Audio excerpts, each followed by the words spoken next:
Okay guys, ito 2% na lang siya itong iPhone na to, no? Hindi ko alam kung anong iPhone to, kung anong model na iPhone. iPhone 8 daw to. Okay? Sabi niya. Ayan, okay? Ngayon ito yung Tilex na power bank natin, no? Tilex power bank natin. Ngayon on natin, guys, 100%. Okay?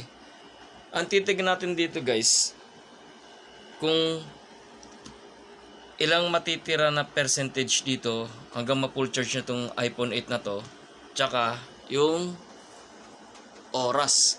Ayan, 12:15, no? Okay, ano natin sa 12:15 na yan.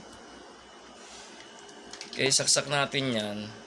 Doon tayo magbabase kung gaano siya kabilis, kasi sabi fast charger siya. Tapos yung capacity niya is 60 amp hour, no? So, titignan ko ilang mababawas dito pag na-full charge natin itong iPhone 8 at ilang oras niya mapu-full charge. Okay? Saksak ko na.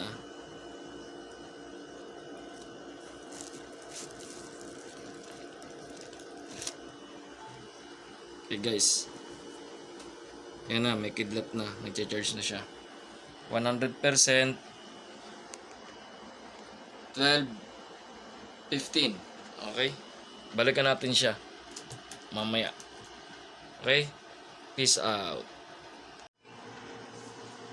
Okay guys. 12:15 natin kinarge, no? 12:15. O yan, mag quarter to 2 na. Okay, tingnan natin yung cellphone. Ito yung power bank is 97. Yung cellphone 94. Okay, pwede na yan guys. 94, pwede na yan. Kapaliwanag ko sa inyo regarding sa baterya mamaya bakit pwede na yung 94. Okay, sa power bank natin nabawas is 3% na full charge yung iPhone 8. Okay, ngayon naman i-charge natin yung Switch. Kunin mo yung Switch doon. Okay. Yung Nintendo Switch.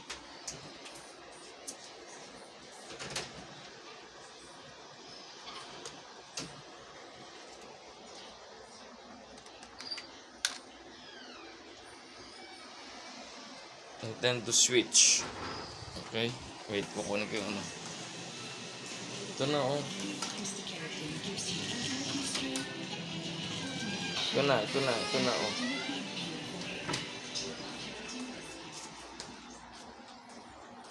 Okay, ito yung Nintendo Switch. Low bat din to eh.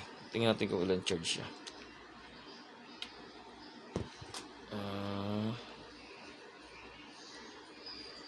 Yan. 3%. Okay. Yan natin. Kukonect natin yung Type-C. Sa Type-C kasi ito eh. Ayan guys, Type-C. Gagamitin natin yung ayan, yung Type-C na ito. Ayan.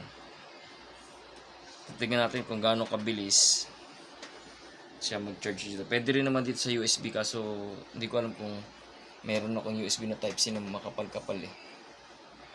Okay. Natin.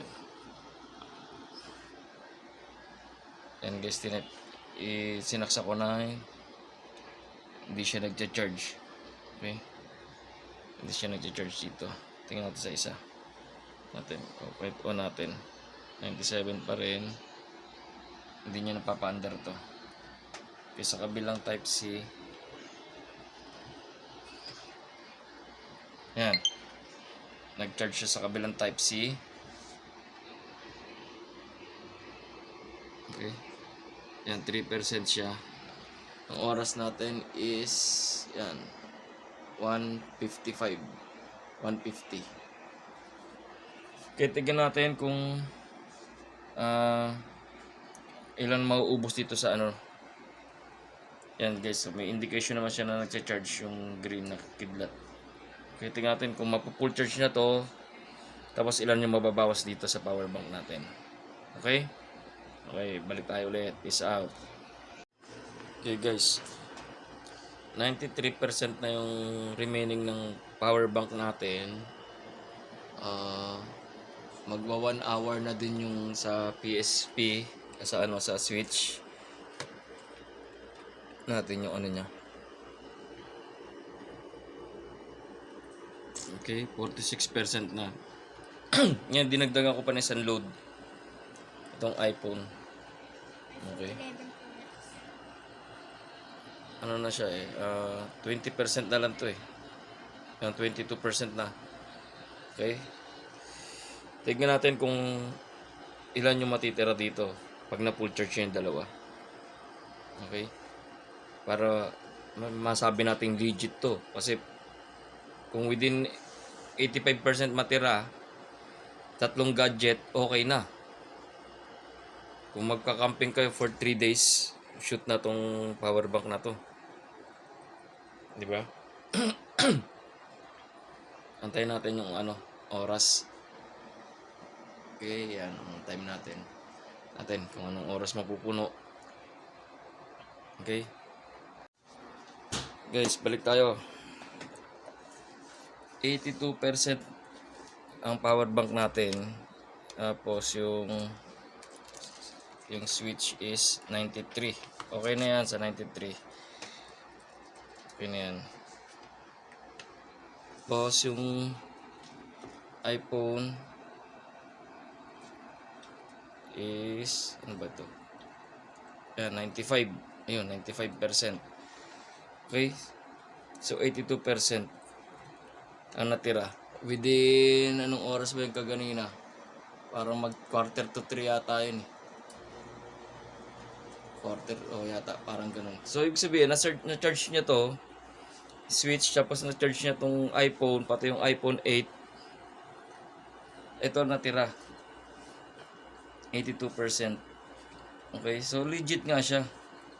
So matagal-tagal din kung 20% tapos 3 gadget ang niya, na full charge niya kung tutusin. Kasi kaya hindi ko chine-charge ng ng 100%. Isasabihin ko sa inyo kung anong dahilan. Okay? Ito naman yung isa guys na ginagawa ko. Okay, yung tinetest ko na UPS. Itong baterya nito galing sa isa pang UPS. Okay? So, baterya nga lang problema nito guys.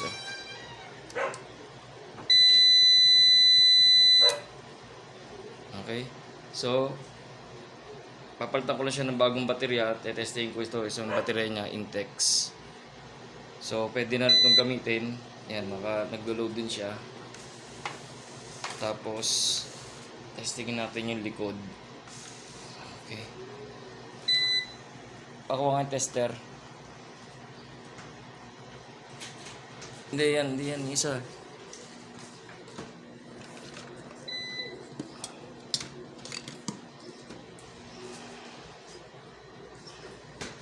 Okay guys, wait lang .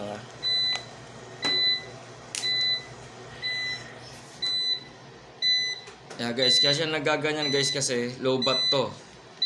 Itong battery to, ayan, namatay na siya. Na-low bat to sa camping namin So, i-charge ko siya. Pero gumagana naman na siya, no? So, ito-testing ko na lang dito. Ito, hindi ko na-test Kaya habol ko na lang yung video kung okay siya. Okay, ko-convert ko rin to sa Life PO4 na baterya. Kaysa sa lead acid kasi ma-maintenance to, natutuyo ng tubig kasi ito Tulad nito natuyo ng tubig to